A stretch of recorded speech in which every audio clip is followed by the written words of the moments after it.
хөтөлбөрүүд маань хүүхдэд дуу хоолой болж хүүхдийн нөлөөллийг болгох хүүхдийн оролцооны хөтөлбөр байгаа. Өсвөр үеийнхэн буюу 15-аас 19 нас магадгүй бүх иргэдтэй нөлөөлөх эрчим хүч, уур амьсгалын өөрчлөлт, сэтгэл зүйн онцлог, хүний эрх, ардчлал төрөл бүрийн мэдээллийг олгох хэмжээний мэдлэг олгох хөтөлбөр байгаа.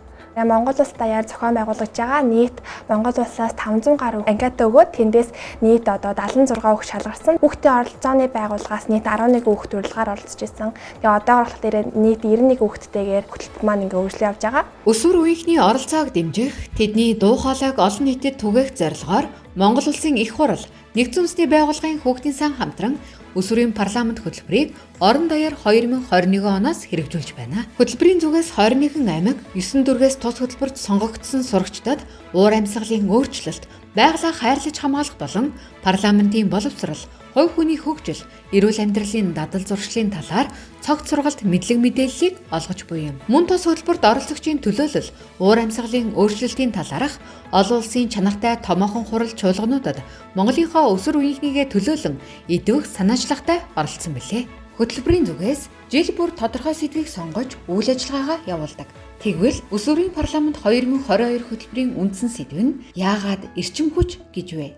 Тэгээд энэ жилийн сэдв нь болохоор эрчим хүч гэсэн сэдвтэй.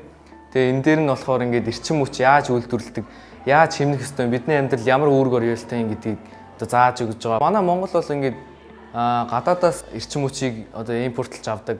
Тэгээд өөрөөсөө бас ингээд 100% ингээд өөрөөсөө үйлдвэрлэж чаддаггүй. Тэгээд манай монголчуудын энэ ард иргэдийнх нь бүр сэтгэхүйн ч гэсэн ингээд тэрнтэйг гоёлтой ямар ч холбоогүй зүгээр ингээд зэнгэлчээ салахгүй өрхтөг. Тэгээд эрчим хүч айгүй замбрааг ашигладаг. Тэр нь болохоор ингээд манай ингээд Улаанбаатарыг төвийн бүсийг хангаж байгаа энэ цахилгаан станцууд амар их ачаалал үүсгдэг. Маш хэрэгтэй сэдв гэж бодож байгаа эрчим хүчийг хэмнэх. Эрчим хүчийг хэмснээр яг өөрийн гэр бүлт гэвэл эхлээд ямар ч гэсэн өөрсдийнхээ зарлагыг хэмнэж чадна. Мөн дээрээс нь байгаль орчин эхлэхийг хамгаалах Монгол улсынхаа эдийн засагт тус хувь нэмрээ оруулж байгаа хэрэг. Оролцогчдод 6-7 хоногийн турш эрчим хүч, тогтвортой хөгжлийн зорилгууд, парламентын боловсролын талаар тухайн салбарын шилдэг багш мэрэгчлэнүүд хичээл заасан юм. Мөн сонирхолтой дадлага ажил, танилцах аялал, уулзалтуудыг зохион байгууллаа. Хамгийн түрүүнд гэртээ бид нар өөрсдөө эрчим хүчийг хэмнэх арга зүйг хэрэгжүүлэх хэрэгтэй гэж үзсэн. Одоо жишээлбэл өөрийнхөө хэрэглэхгүй байгаа тоног төхөөрөмжийг унтраа сурах, өөрийнхөө байхгүй байгаа өрөөнийхөө гэрлийг унтраагаа залгуурын салгаж сурах ч юм уу те. Иймэрхүү жижигхэн зүйлээс байгаль орчныг хамгаалах их орон зэтгэлээ эхэлдэг гэдгийг хамгийн түрүүнд ойлгож авсан. Өсвөрийн парламент хөтөлбөрийн бас нэг онцлог нь сурч мэдсэн зүйлсээ эргэн тойрондоо бусдад түгээж нийгэмд эерэг өөрчлөлт, нөлөөллийг бий болгох ажлыг хийдэг явдал юм.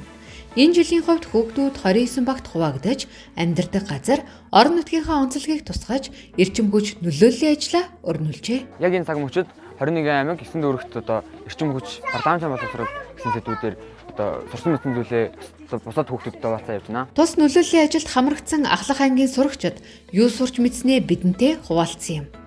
Өсвөрийн парламентод манай Төв аймгаас болохоор манай үе тэнгийн 3 найз маань бол оролцсон байна.